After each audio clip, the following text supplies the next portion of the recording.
دیکھو علم علماء دیوبند کے پاس ہے، آپ کو صحیح بات بتاؤں، علم علماء دیوبند کے پاس ہے۔ علم میں ایک ہوتی ہے کوانٹٹی، ایک ہوتی ہے عمق۔ میں نیوٹرل ہو کے یہ بات کر رہا ہوں۔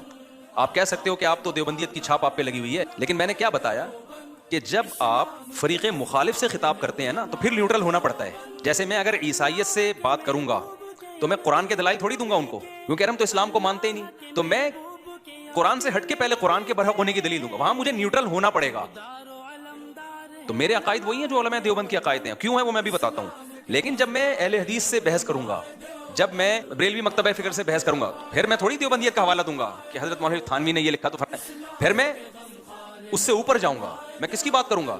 اپنا برحق ہونا، یہاں تک کہ علماء دیوبند کا برحق ہونا بھی میں قرآن و سنت سے ثابت کروں گا، اور اگر ثابت نہیں ہوگا تو مجھے چھوڑنی پڑے گی دیوبندیت۔ تو میرا مقصد تو صرف یہ ہے کہ یہ جو لیبل لگنے کی وجہ سے لوگوں نے کہا ہے نا کہ یہ اتنے سارے فرقے، لہذا یہ لیبل غلط لگایا جا رہا ہے، یہ صرف کیا ہے، منجن بیچا جا رہا ہے ایک اچھا عنوان لگا کے، اور کچھ بھی نہیں ہے۔ تو میں اب دیوبندیت سے نکل کے بات کر رہا ہوں، نیوٹرل ہو کے، کہ ہم نے ہر طرح کے علماء کی کتابیں پڑھی ہیں۔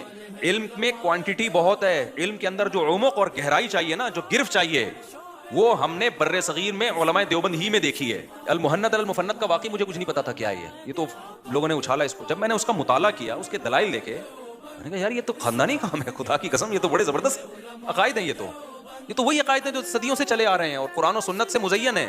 اب باقی یہ کہ یہ دیوبند ہے کیا، پہلے میں یہ ذرا آپ کو بتا دوں، دیوبند کوئی مسلک نہیں ہے۔ صحابہ، تابعین، تبع تابعین سے جو اسلام چلا آ رہا ہے نا، وہی ہندوستان میں چلا آ رہا تھا، جب تک انگریز کے قدم ہندوستان میں نہیں آئے تھے۔ جب انگریز ہندوستان میں آیا، بہت سارے فرقے پیدا ہوئے، ان فرقوں میں کیا بتاؤں، بدعتی بھی پیدا ہوئے، ان فرقوں میں ترک تقلید کا مسئلہ بھی آیا، کیونکہ انگریز نے دیکھا کہ یار یہ ایک فقہ کو فالو کرتے ہیں، باقی سب کو کیا سمجھتے ہیں، صحیح سمجھتے ہیں۔ اور امام ابو حنیفہ تو نیوٹرل تھے نا، نیوٹرل ہو کے انہوں نے تحقیق کی تو یہ اس کو فالو کر رہے ہیں، باقی سب کو کیا سمجھ رہے ہیں، تو یہ تو لڑ ہی نہیں رہے آپس میں، تو بڑے تمیز سے چلتے آ رہے ہیں، بڑے تمیز سے وہ ہے نا چلتا۔ تو انگریز نے دیکھا ان کو کہاں کہاں توڑا جا سکتا ہے۔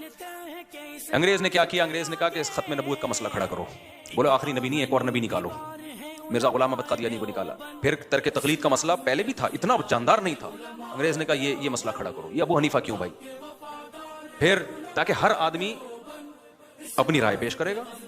اب عوام کی بوکھلاہٹ ختم ہونے کے بجائے کیا ہو رہی ہے، بڑھ رہی ہے، وہ کہہ رہے ہیں وہ اس کا قرآن حدیث کچھ اور ہے، اس کا قرآن حدیث کچھ اور ہے، اس کا قرآن حدیث کچھ اور ہے، اس کا قرآن حدیث کیا ہے، اور پھر ایک دوسرے پہ جو کیچڑ اچھالنا ہے، نفرتیں پیدا کرنا۔ اتنی نفرتیں انگریز کے آنے سے پہلے نہیں تھیں جتنی اب نفرتیں ہو گئی ہیں مسلمانوں میں آپس میں۔